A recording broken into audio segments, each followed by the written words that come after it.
I've been thinking, what if you could run TinyCLR on every NetMF product you've gotten from GHI Electronics? Wouldn't that be great? Let's start with the old BrainPad.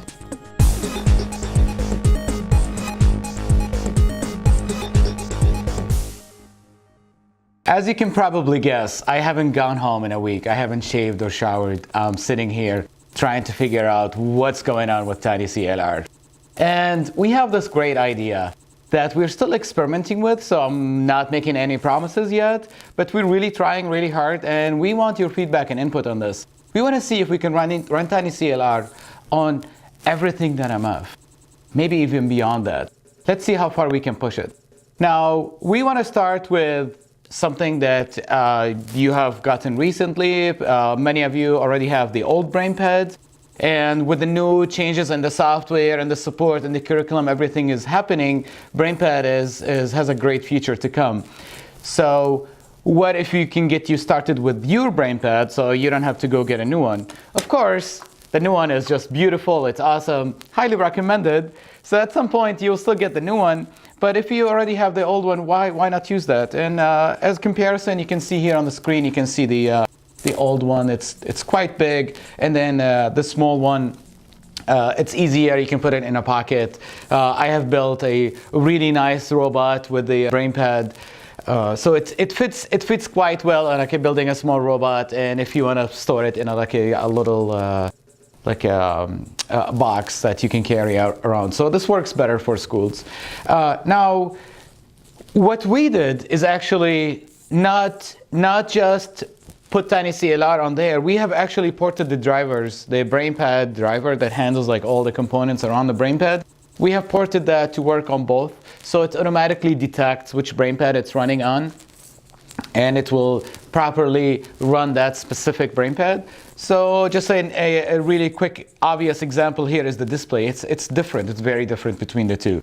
So what we did, because we want the whatever documentation, curriculum, classes, courses that will be up, and that's what we're doing a lot in that area. That will be up very soon. So we want all the documentation to be compatible, meaning we emulated the old display to run just like the new one. So it's always blue, for example, just like the new one. It's 128 by 64, just like the new one. So every code you write on the old or the new one, things will look exactly the same. And in this demo over here, I'm running the exact same code. I didn't change a thing. The exact same code. It's a little demo that moves the servo motor. So you can see both servos moving right here. And we're showing the position on the screen. And in this demo, I also, if I push like the one of the buttons, then the servo will go to one side. If I push the other button, move the wire out of the way. And then we change the light bulb color depending on what's happening. So green meaning it's constantly moving.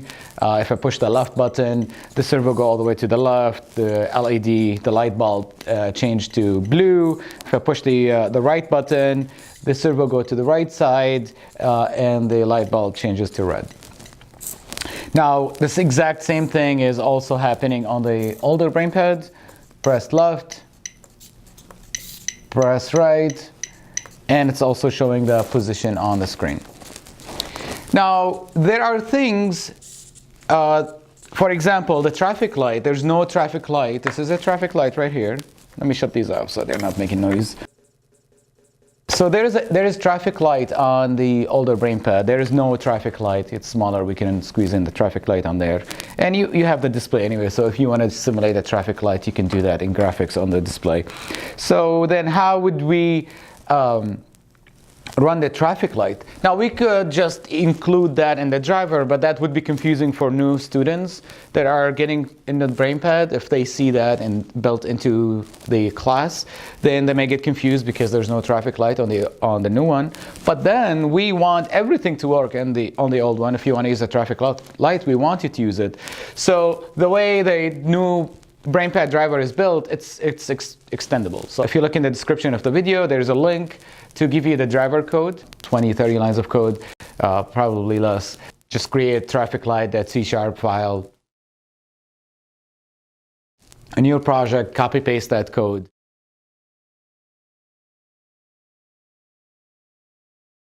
And then you just need to add one line in the startup file after you create the BrainPad project. In the startup file, add this one line that add the TrafficLight. And from that point on, it's everything just like works like everything else. BrainPad dot TrafficLight turn right on, for example. And I actually have that running right on this BrainPad.